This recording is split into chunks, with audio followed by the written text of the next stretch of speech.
Ministro, Srs. Deputados, sobre o misterioso mapa, uma vez que o Sr. Ministro não respondeu, continuará a ser um misterioso mapa. A razão de ser do nosso requerimento. Quando o Sr. Ministro iniciou funções e com a apresentação do Orçamento de 2016, o PSD teve a ocasião de alertar, de manifestar a sua preocupação relativamente àquilo que eram as opções orçamentais do Governo. E a nossa preocupação era que as opções orçamentais do Governo, por não contemplarem e não cautelarem devidamente a execução da política que se propunham a implementar, poderiam ter um reflexo negativo na qualidade e na garantia de acesso dos cidadãos aos cuidados de saúde. E na altura o Sr. Ministro foi desenvolvendo a defesa da sua política. A verdade é que este tempo todo passado, nós verificamos várias coisas que são incontestáveis. Ao nível das consultas médicas nos cuidados de saúde primários, de novembro de 2015 a novembro de 2016, o número de consultas médicas nos cuidados de saúde primários baixou 2,5 milhões de consultas. Ou seja, é inegável que existe um menor acesso nos cuidados de saúde primários.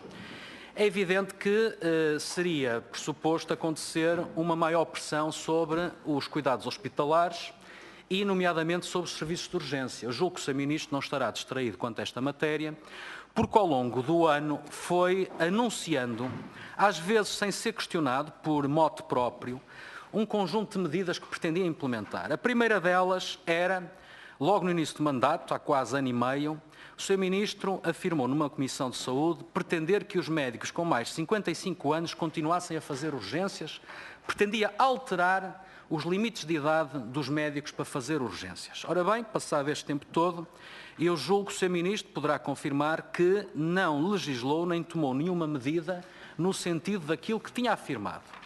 Depois também anunciou em agosto a criação de uma figura que funcionaria como um tutor para os doentes, ou seja, um gestor de caso que acompanhasse os doentes com o objetivo de combater as falsas urgências. Podia-se dizer que seria uma espécie de fiscal para verificar se a urgência era falsa ou se era uma urgência verdadeira. Na altura, interpelado pelo PSD, o Sr. Ministro recuou e disse que se tratava de uma ideia que nem era do Sr. Ministro, era da ACSS e que não seria concretizada.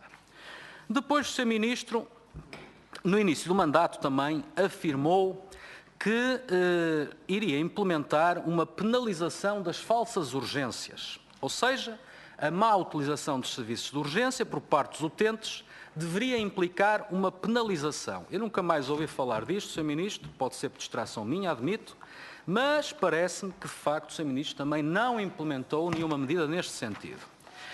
E depois, o que nós verificamos é que, de facto, existe um falhanço do Governo num dos objetivos que o Sr. Ministro também se colocou a si próprio e ao seu Governo, que era o objetivo de reduzir em 10% as urgências hospitalares. Estamos a falar de uma redução de 600 mil episódios de urgência. Depois, mais tarde, o Sr. Ministro já reduziu esse objetivo e fixou para 2016 uma redução de 225 mil episódios de urgência. É evidente que isto, para funcionar, tinha que ter uma política executada neste sentido, com medidas concretas. O que nós verificamos é que, de facto, as urgências não baixaram nem os 600 mil iniciais, nem os 225 mil previstos para 2016, antes, pelo contrário, as urgências subiram em 200 mil atendimentos. O que quer dizer que entre aquilo que o Sr. Ministro se propôs executar e aquilo que efetivamente é o resultado das suas políticas, temos um desvio de 425 mil episódios de urgência.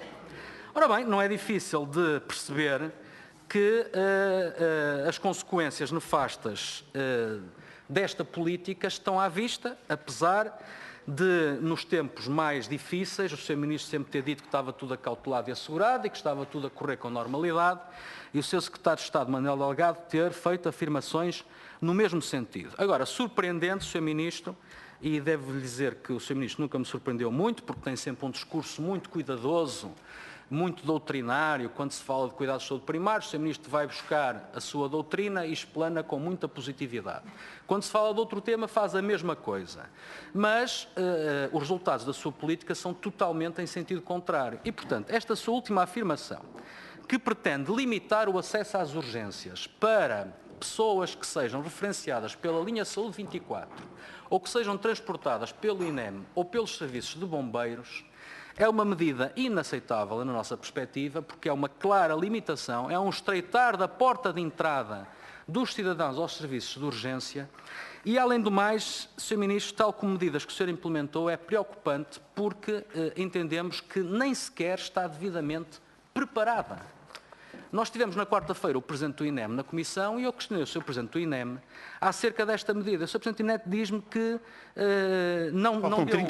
não deu nenhum parecer técnico, o INEM não foi consultado e que está preocupado. E, portanto, Sr. Ministro, sobre esta medida peregrina que o Sr. Ministro pretende implementar, é uma medida de desespero para tentar conter os seus maus resultados que eu acabei de evidenciar e eu pergunto-lhe qual é a preparação para esta medida, porque o projeto piloto em Braga e Porto, que segurança é que o senhor pode afirmar, uma vez que o INEM não foi consultado, quais são as implicações para o INEM, como é que o INEM, que está a ter dificuldades efetivas, como foi comprovado, em dar resposta, como é que vai reagir a um previsível aumento de recursos ao INEM, se falou com os serviços de bombeiros para poder-se assegurar que isto vai acontecer, o que é que acontece com as pessoas quando são transportadas diretamente para os serviços de urgência, que é inaceitável que as portas não se abram, naturalmente, e, portanto, convinha, Sr. Ministro, era muito importante que, de facto, explicasse o teor desta medida. Muito obrigado, Sr. Deputado. Dava a palavra desde já